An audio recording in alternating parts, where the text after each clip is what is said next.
네, 심상정 정의당 대표가 황교안 미래통합당 대표를 미래한국당 공천 개입 혐의로 고발한다고 오늘 밝혔습니다. 남승환 변호사의 시사법률입니다.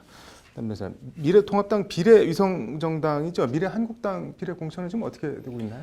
네, 미래한국당이 이제 비례 후보 1번에 비례대표 후보 1번에 윤봉길 의사의 장손녀인 윤주경 전 독립기념관장을, 그다음에 2번에는 윤창현 전 한국금융연구원장을 공천하는 것으로 이제 명단을 수정하기로 했습니다. 이 윤 전 관장 그리고 윤 전 원장은 기존 명단에서는 당선권 20번 정도가 당선권이라고 하는데 당선권 바뀐 21번, 26번을 받았습니다. 새로운 공관위의 새로운 심사에 따라서 이번에는 확실한 당선권 안으로 끌어올려졌는데요. 또 이제 미래통합당의 영입 인재 관련된 이종성 한국 지체장애인 협회 사무총장이나 최승재 전 소상공인연합회 회장 이런 분들도 당선권 내 배치가 유력하다고 보고 있고요. 18번에 배치됐던 정운천 의원 같은 경우는 이제 10번 내외로 순번이 앞당겨질 것으로 보이고 이제 39번에 배치됐던 분이 있는데 순번이 상당히 앞으로 당겨진다고 보여지고 있고요. 23번을 받았던 전주회 전 부장판사의 경우에도 10번 내외 당선권에 포함되는 것으로 나타났습니다. 결국 한선교 전 미래한국당 대표 공천 반란은 며칠 천하로 끝났는데 심상정 정의당 대표가 황교안 미래한국당 대표를 뭘로 고발을 하는 건가요, 그런데? 네, 그 정의당 선대위원회에서 밝혔는데요. 미래한국당이 비례후보 공천을 둘러싼 그 미래통합당, 이게 그 인형극이 점입 가경이다 이렇게 얘기하면서 황 대표를 공천에 개입한 것으로 공직선거법 위반 혐의로 고발한다고 했습니다. 구체적으로는 노골적으로 공천 개입을 선언하고 나서 미래한국당의 공천자 명단을 수정한다거나 선거인단에 부결시킨다든가 또는 한성규 대표 사퇴, 원유철 의원을 당 대표로 추대한다든가 이런 등 상상을 초월하는 막장 드라마가 이어지고 있다 이렇게 밝혔습니다. 이 황 대표의 미래한국당 공천 개입이 완전히 도를 넘었다 이렇게 얘기하면서 중앙선거관리위원회가 황 대표를 선거법 위반 혐의로 공직선거법 위반 혐의로 즉각 조사하라 이렇게 목소리를 높였습니다. 이게 공천 개입 협의라고 하는데 선거법에는 어떻게 돼 있나요? 일단 공직선거법에서는 정당의 후보자 추천 조항 같은 것들이 있습니다. 정당은 후보자를 추천하는데 당원 또는 당규로 민주적인 절차에 따라서 해야 된다고 돼 있고요.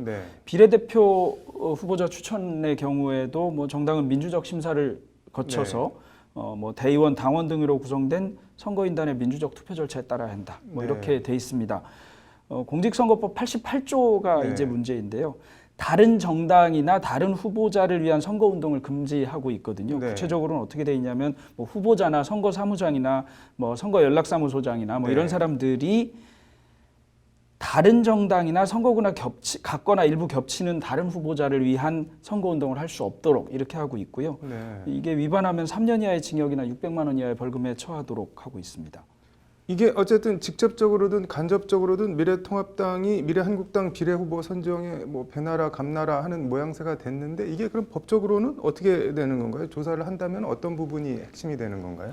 일단 왜 황교안 대표가 공직선거법 88조 위반이 문제가 되는가 하면 예를 들면 지금 황교안 대표는 선거에 나온 후보자입니다. 그런 상황이라 문제가 되는 것인데요. 선거에 나온 후보자가 아니면 아니거나 사무장이거나 이런 사람이 아니라면 이게 큰 문제가 안 될 수도 있습니다. 정당한 것인지는 둘째 치고라도요. 그런데 후보자이고요. 이 경우에 선거운동을 하는 게 금지되는 건데 선거운동은 흔히 알려져 있기로 판례로는 어떤 사람의 당선 또는 낙선을 위한 행위, 당선을 위한 행위뿐만 아니라 낙선을 위한 행위를 다 포함합니다. 그래서 그런데 이와 관련해서 공직선거에 출마할 정당 추천 후보자를 선출하기 위한 당내 경선에서 당선 또는 낙선을 하는 행위, 이거는 선거운동으로서의 당선 낙선은 아니다라고 우리 판례가 보고 있는데 그러면서도 특별한 사정이 있어서 당내 경선에서의 당선 또는 낙선이 그냥 선거에서의 당선 낙선에 연관되는 행위라면 이건 또 선거운동이라고 하는 겁니다. 그러면 이제 소위 말하는 당선권 내에 어떤 후보자를 비례후보로 배치할 것인가 여부는 당내 경선으로도 보이기는 하지만 당내 경선이지만 즉시 그 자체로도 곧바로 당선과 연관되는 행위에 해당할 수 있어서 선거운동이 될 수도 있거든요. 네. 그렇다면 이제 황교안 대표가 관여했는가가 네. 문제가 되는 것입니다. 뭐 그냥 기사에 나오는 대로 경로한 것 또는 네.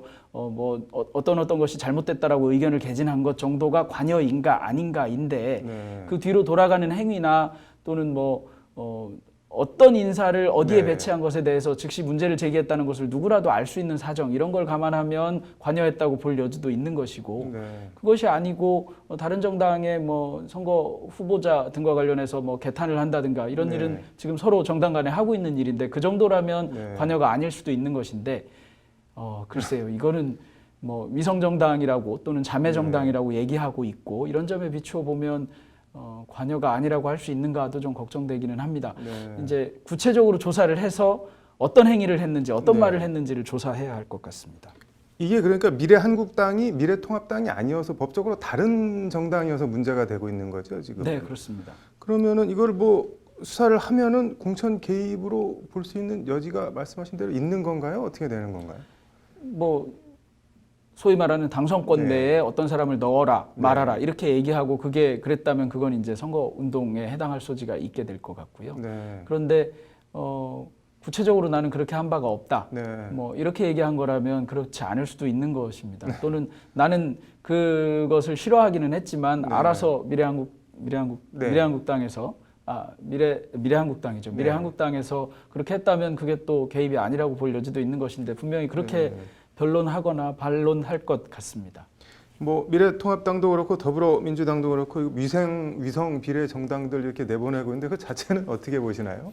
근데 원래 이 연동형 비례제의 네. 취지가 직접 이제 지역구에서 네. 뽑힌 의원들의 수가 네. 당이 획득한 의석수, 비례로 획득한 의석수를 넘어간다면 굳이 거기에 추가로 비례 의석을 배정하지는 않겠다는 네. 취지인데 지역구 표도 가져가고 네. 그다음에 비례대표 표도 결국 다른 정당을 통해서 가져와서 행동하겠다 이런 것이라서 사실은 개정 취지는 완전히 몰각된 것 같습니다. 네. 서로 간에 꼼수라고 주장하고 있는데 서로가 네. 그렇게 비난하고 있는 것에 비추어 보면 꼼수인 것만큼은 분명한 것 같습니다. 네. 고발을 한다고 했으니 고발을 하면 검찰이 수사를 해서 어떤 결과를 내는지 지켜봐야겠네요. 오늘 잘 들었습니다.